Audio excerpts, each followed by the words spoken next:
Well, our subject, I think, was a little bit perhaps drier than that. It ranged from parking charges, which we all know and love, but one of the important things that parking charges was meant to address was more investment in buses, so that particularly the outlying villages and their residents, and particularly the school children, can get into Trowbridge. We had certainly a wide-ranging discussion, a couple of discussions. Also congestion, particularly I think around the Shires area, was voiced, as is often the case now.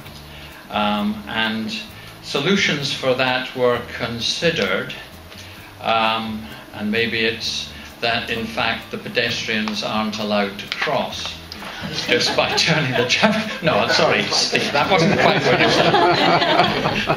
But thought that priority should certainly have been given to the cars and buses, etc.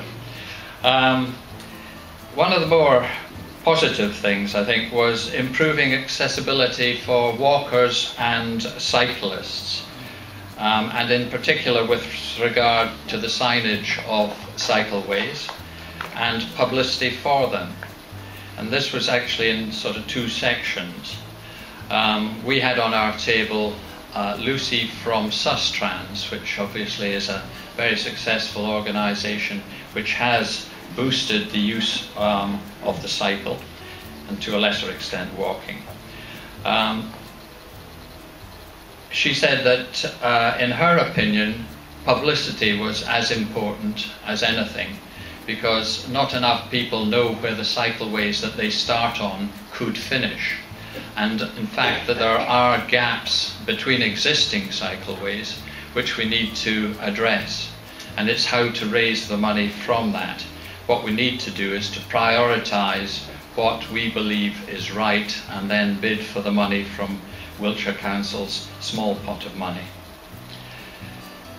Coming to perhaps the bigger issues, we have on the A350 some major problems at West Ashton and at Yarnbrook.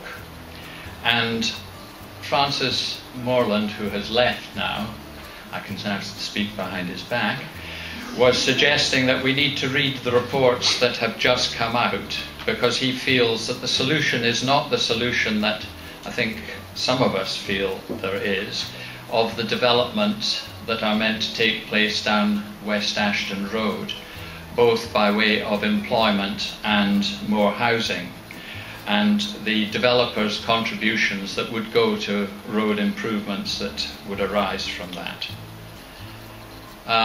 We talked about poor facilities at the railway station, and frankly, coming by rail to Trowbridge is not a good experience. Your first experience is how and where do you go.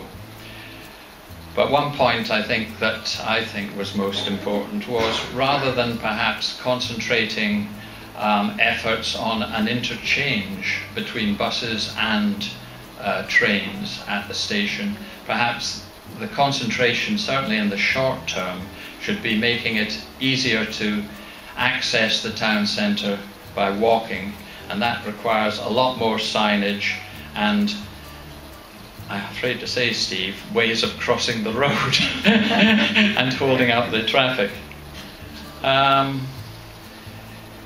Steve made a good point about certain forms of transport that have been developed largely by Wiltshire Council and others. The link schemes that operate throughout the various towns and parishes of Wiltshire. There are 45 of these schemes. I'm involved in the one in Trowbridge. We're always looking for more volunteer drivers and volunteer coordinators. So I'm taking this opportunity, it is transport related, and if you do want to volunteer, come and see me. I'm the chair of this one.